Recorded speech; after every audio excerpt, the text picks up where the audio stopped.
Eiffel, Gustave Eiffel. À l'époque, cette tour de 300 mètres était le monument le plus haut construit par l'homme. 300 mètres. En 1889, il n'y avait pas de gratte-ciel comme à New York. On n'avait encore jamais rien construit d'aussi grand. Qui était Gustave Eiffel? Alors Gustave Eiffel était un ingénieur génial de la fin du siècle, passionné de mécanique et de construction métallique. Il a inventé beaucoup de constructions en fer qui était une technologie tout à fait moderne pour l'époque. Est-ce que Gustave Eiffel a construit d'autres choses que cette tour? Alors Gustave Eiffel a construit beaucoup de choses. Il a construit des ponts, il a construit des gares, il a construit des viaducs. C'était la technologie de pointe de l'époque. Il a construit ses ponts et ses gares et ses monuments, mais essentiellement ses ponts en Amérique latine et un peu partout en Europe. En France, bien sûr, mais aussi au Portugal, en Espagne, en Roumanie. Est-ce qu'il n'a construit que des ponts et des viaducs? Alors, il n'a pas construit que des ponts, il s'est rendu célèbre aussi pour la construction de la structure de la Statue de la Liberté, qui est un cadeau de la France aux États-Unis, qui est l'œuvre d'un sculpteur Bartholdi. Et il fallait une structure pour soutenir cette sculpture énorme. Et c'est lui qui l'a construite. La France organise l'exposition universelle de 1889 à Paris pour fêter le centenaire de la Révolution. C'est une exposition où tous les pays du monde viennent montrer leur savoir-faire technologique. Des collègues de Gustave Eiffel ont une idée. Ils veulent construire la plus grande tour du monde. Une tour en fer de 300 mètres de haut. Un projet fou. Au début, Eiffel n'est pas du tout intéressé. Mais ses collègues insistent. Et finalement, il accepte.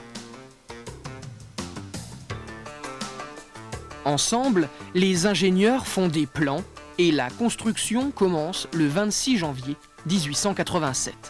D'abord, on creuse pour construire les fondations de la tour. Mais tout le monde n'est pas d'accord avec le projet. Au début, ça a surpris et beaucoup choqué les Parisiens de voir sortir de terre des pieds avec des formes très particulières, pas du tout verticales.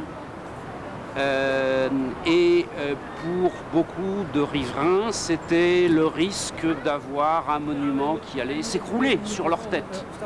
Beaucoup d'artistes ont très vite critiqué cette tour comme une effroyable cheminée d'usine, comme le symbole de la période industrielle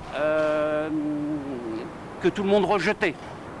Et quelle a été la réponse de Gustave Eiffel face à toutes ces critiques? Alors Gustave Eiffel, qui croyait dans sa tour, par son côté révolutionnaire, leur a répondu que ce serait quelque chose de grandiose, d'élégant, et qui finirait par être accepté par le temps. Et il faut croire qu'il a eu raison. Gustave Eiffel a inventé une nouvelle technique. Il fait construire 18 000 poutres métalliques dans un grand atelier. Chaque poutre a un numéro, et chaque numéro a une place bien précise sur le plan. Les ouvriers assemblent ces poutres comme un mécano géant avec des millions de grosses vis. Le travail est dur. Petit à petit, les pieds de la tour sortent de terre. Le premier étage est terminé en mars 1888. Le deuxième étage est fini 5 mois plus tard. La tour prend forme. Le troisième étage est terminé en décembre. La tour est entièrement finie le 15 mars 1889 et l'inauguration officielle est prévue le 31 mars. La veille, Monsieur Eiffel n'arrive pas à dormir. Il est tellement heureux. Enfin, la fête peut commencer.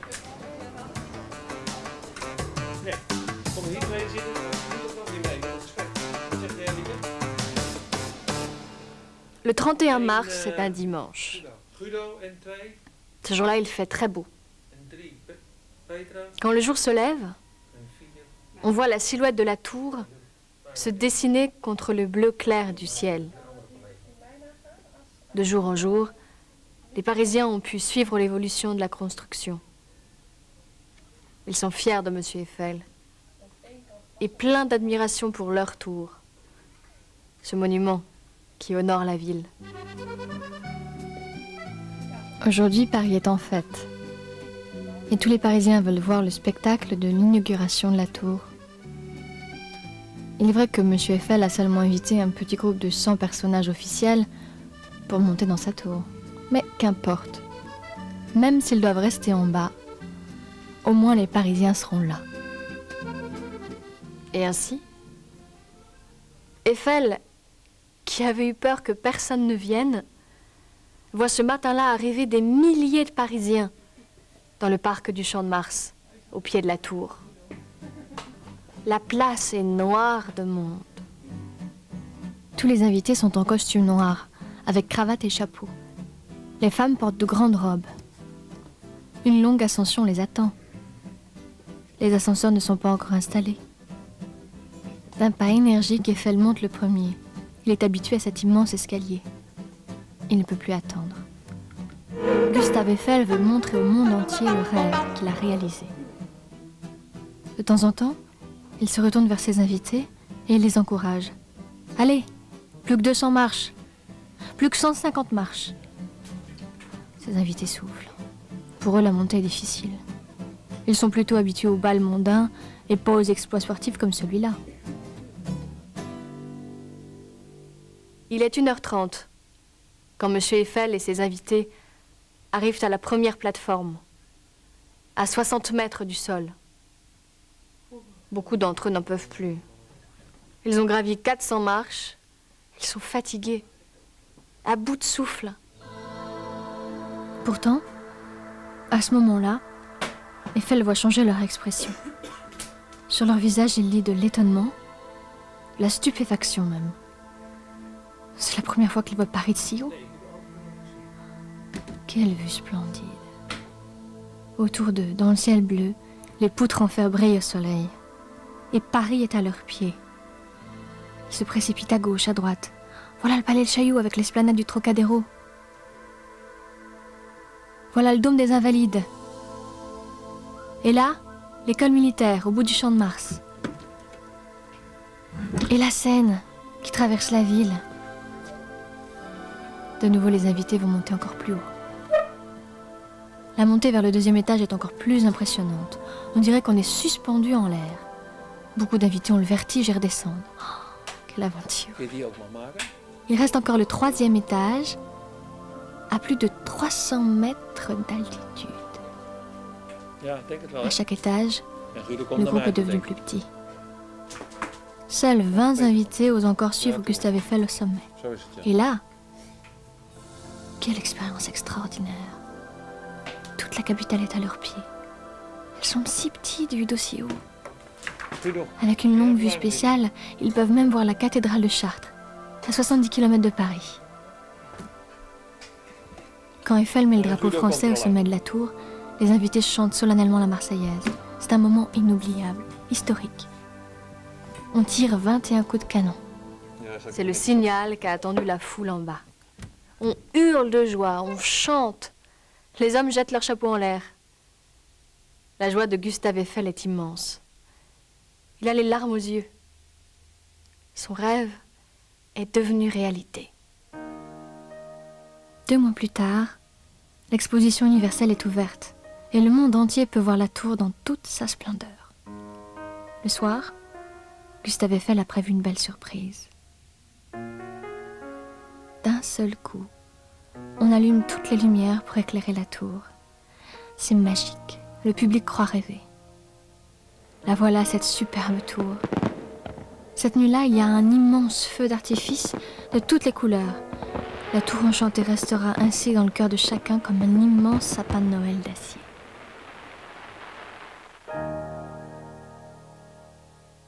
Quelques jours plus tard, c'est l'ouverture au public. Enfin, Tous les admirateurs peuvent aller visiter eux-mêmes la tour.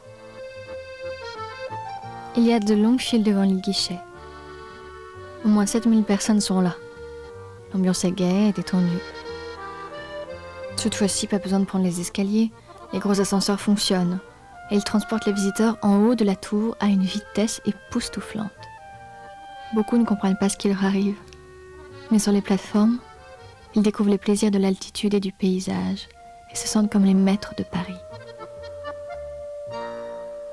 Le soir, Gustave Eiffel écrit son nom dans le livre d'or de la tour. Fatigué, épuisé par ces journées historiques, il écrit ces mots simples. Midi moins 10, le 15 mai 1889, ouverture et entrée du public. Enfin. Signé Eiffel.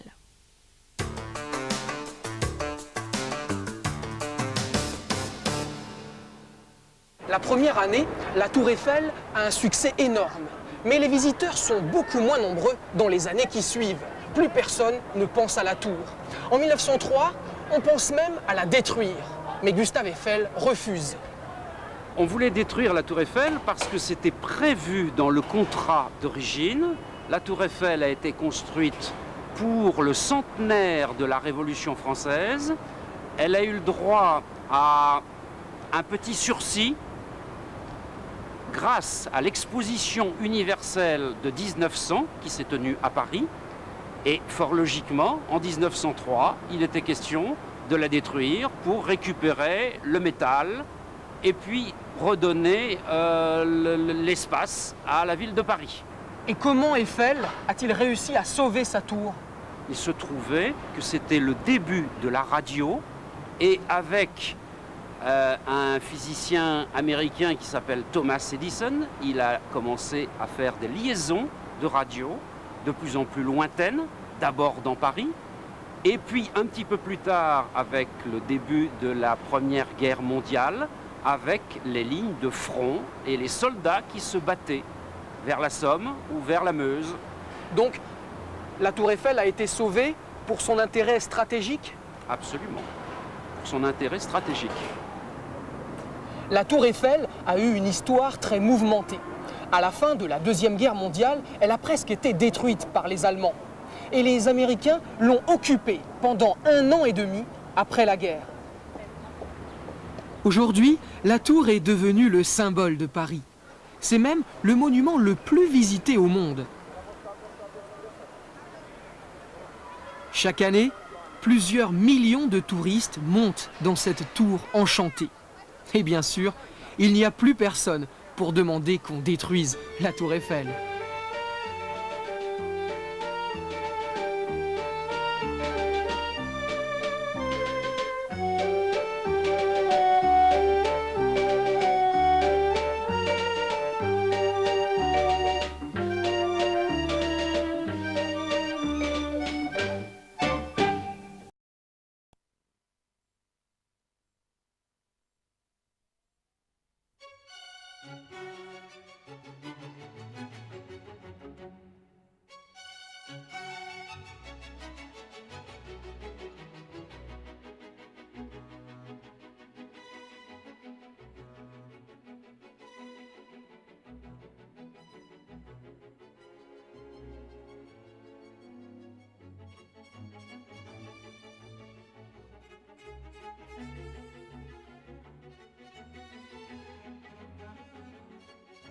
Le Louvre, un des plus vastes palais du monde. Une ancienne résidence royale agrandie, embellie au fil du temps. 8 siècles d'histoire de l'architecture sont ici résumés. L'édifice entier est maintenant converti en musée dans l'intérêt de tous. Derrière ces murs, parmi les chefs-d'œuvre qui nous attendent, certains visages vivent depuis 5000 ans. Le pavillon de flore contourné, on aborde le Louvre par une porte symbolique, l'Arc de Triomphe du Carrousel, édifié durant le règne de Napoléon Ier. Au fond et alentour, des façades homogènes, la plupart construites quand Napoléon III entreprit pour le musée et surtout pour l'administration impériale une extension du Vieux Louvre. Des statues d'hommes célèbres, sont juchés sur les terrasses entourant la cour. Sur un haut socle, une statue équestre fougueuse, c'est Louis XIV par le Bernin. Plutôt que l'original en marbre, l'architecte Yau Ming-pei a préféré placer ici en 1989 un tirage en plomb gris foncé comme les toits du palais. Pei a conçu pour le musée du Louvre une entrée centrale souterraine couverte d'une pyramide de verre qui apporte lumière et volume à un immense hall d'accueil. L'architecte a voulu que cette pyramide soit transparente et reflète le ciel. Depuis l'intérieur, où l'on descend par un étonnant escalier hélicoïdal, la pyramide laisse visibles les façades du palais auquel elle conduit. 3 directions possibles, 3 noms, 3 régions du musée. Sully, pour les bâtiments qui entourent la cour carrée.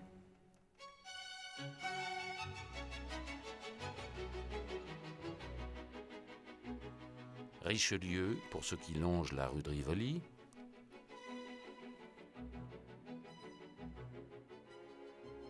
Denon, pour la partie qui s'étend au bord de la Seine.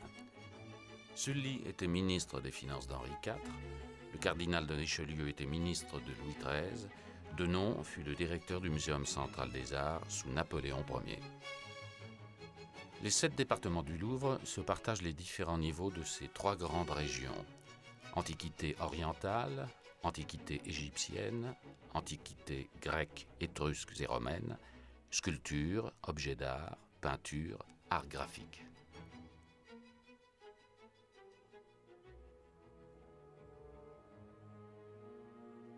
Région Richelieu. Le département des Antiquités orientales conserve les résultats de missions archéologiques françaises effectuées à partir du milieu du XIXe siècle en Mésopotamie, en Iran et dans les pays du Levant. C'est dans le sud mésopotamien, dans le pays de Sumer, qu'apparaît l'écriture, 3300 ans avant Jésus-Christ. Les premiers textes sont des documents de comptabilité. Des pictogrammes d'abord, des signes cunéiformes ensuite, servent à dénombrer des animaux ou à tenir le registre des récoltes. La sculpture, c'est une de ses plus anciennes fonctions, commémore des victoires. La stèle des vautours a été érigée vers 2450 avant Jésus-Christ par Eannatum, roi de Lagash, pour célébrer son triomphe sur la ville voisine d'Oumma. Le souverain, vêtu d'une jupe en peau de mouton, marche à la tête de ses troupes. Les ennemis sont capturés dans un grand filet.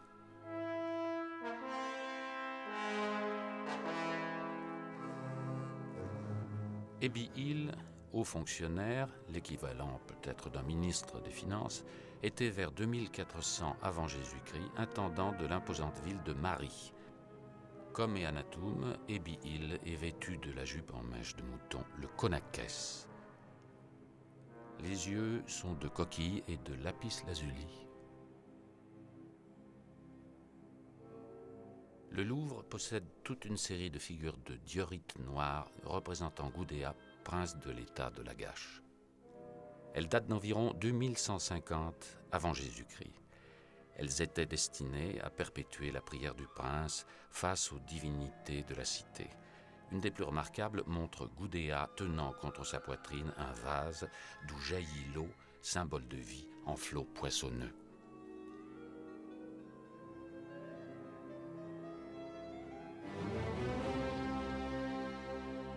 Au XVIIIe siècle avant Jésus-Christ, Hammurabi règne à Babylone.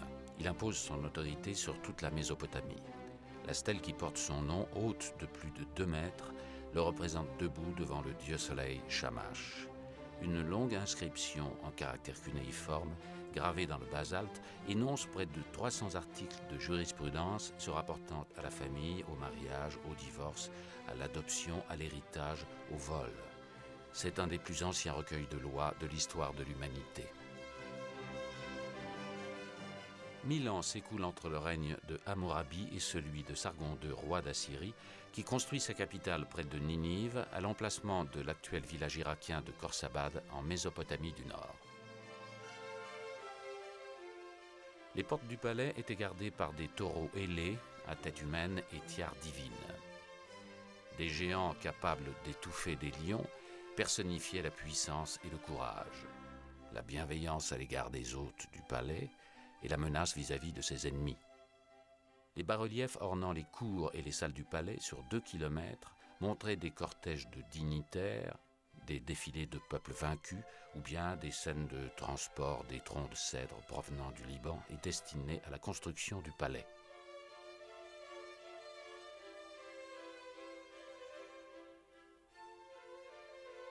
Région Sully. Dans l'aile nord de la cour carrée, le département des Antiquités orientales déploie ses collections iraniennes.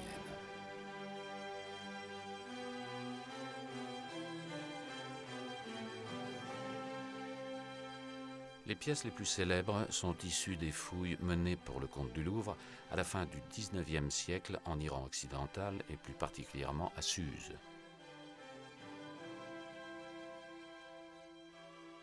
Darius y édifia à la fin du VIe siècle avant Jésus-Christ un palais qui précède celui dont il dota son autre capitale, Persépolis.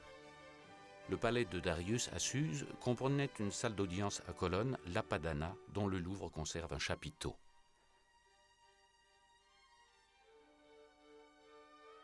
Ces murs étaient revêtus de briques d'argile émaillées, représentant des défilés d'animaux ou mettant en scène la procession des archers en robe d'apparat.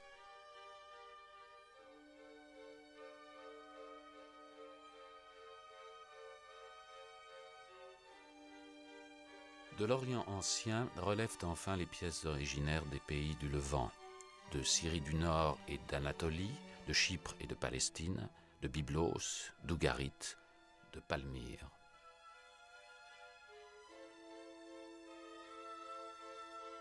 Quelques décennies avant la redécouverte de l'Orient biblique, avec l'entrée au Louvre de collections égyptiennes, le musée se donne une nouvelle mission, celle d'exposer des documents archéologiques éclairant l'histoire générale de sociétés très anciennes. Aujourd'hui, le département des Antiquités égyptiennes répond exactement à ce principe formulé par son premier conservateur, le découvreur du système de l'écriture hiéroglyphique, Jean-François Champollion. Au rez-de-chaussée de la cour carrée sont présentés les grands thèmes de la civilisation pharaonique. Au premier étage, un parcours chronologique retrace l'histoire de l'art égyptien qui s'étend sur 4000 ans. L'antique civilisation du Nil a développé un artisanat très diversifié. Nous disposons ainsi de multiples témoignages sur la vie quotidienne, sur celle du moins des familles royales et de leur entourage, sur celle des courtisans et des fonctionnaires. Miroirs en bronze, harpe, lyre, tambourin. La vie quotidienne des anciens Égyptiens nous est d'autant plus largement restituée que ceux-ci pensaient aider les défunts à poursuivre leur existence dans l'au-delà en représentant dans leurs tombes ou dans les chapelles attenantes tout ce qui est nécessaire à la vie, que ce soit sous forme de maquettes, de barques, de maisons ou sous forme de scènes peintes et sculptées.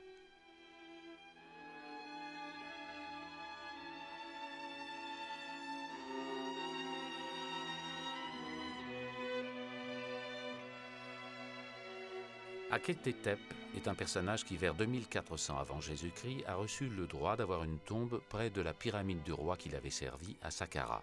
Une chapelle a été édifiée sur la tombe. Cet ensemble se nomme mastaba en arabe. Les murs sont couverts de bas-reliefs figurant des scènes de navigation, d'approvisionnement, de capture d'oiseaux, de remise d'offrandes.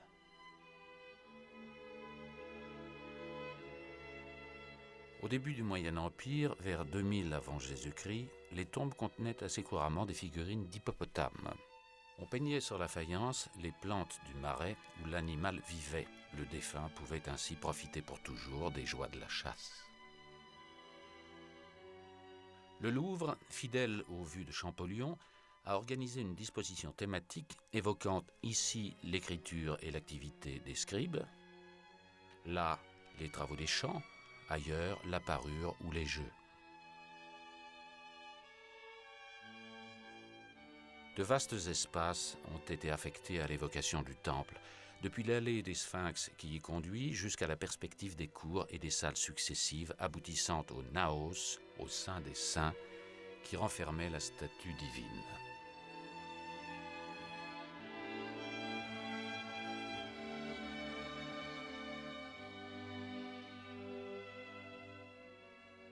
Les rites et le matériel funéraire sont présentés dans la crypte d'Osiris, où est placée la cuve en granit rose du sarcophage de Ramsès III.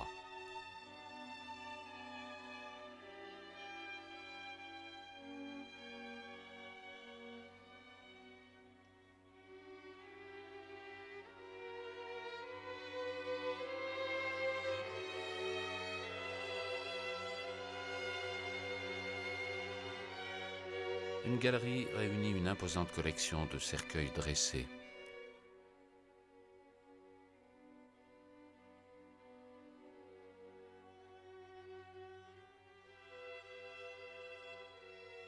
Des salles, enfin, renferment des momies d'animaux ou mettent en scène des figurines de serviteurs funéraires.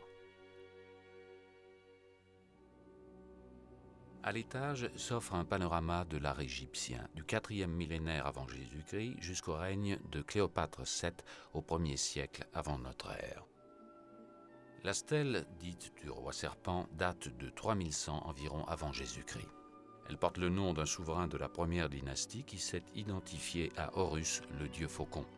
Le serpent qu'on voit dans l'enceinte d'un palais est un hiéroglyphe se lisant « Dje ». La stèle est donc marquée du nom du roi Djet.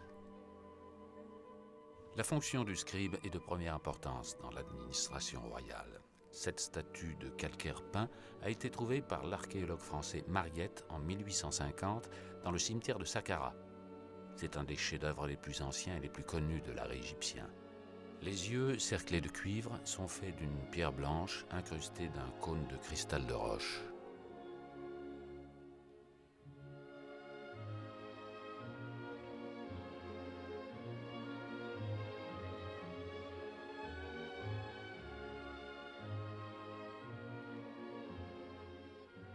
Le souverain, le pharaon, est représenté suivant des règles très stables qui rendent toutes ces effigies assez semblables. C'est le plus souvent grâce à une inscription que l'on peut identifier une statue de pharaon, ici celle de Thoutmôsis IV.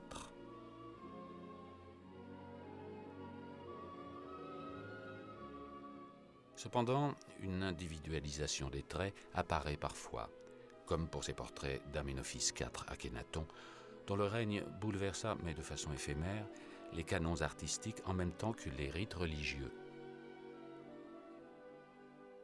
Le Louvre d'aujourd'hui conserve les salles aménagées à partir de 1826 sous le règne de Charles X pour les collections dont Champollion venait de prendre la charge.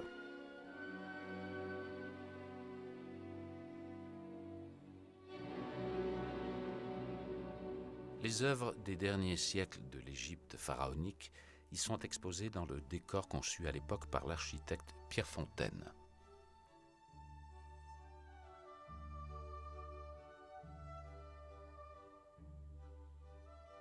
L'Égypte a été hellénisée à partir des conquêtes d'Alexandre le Grand, puis romanisée. Dans un vaste espace souterrain propice à la réunion d'un important matériel funéraire, l'Égypte romaine est représentée par des stèles, des cercueils de bois peint, des masques plastrons, des tentures, des portraits sur panneaux de bois, dont la plupart ont été trouvés dans l'oasis de Fayoum.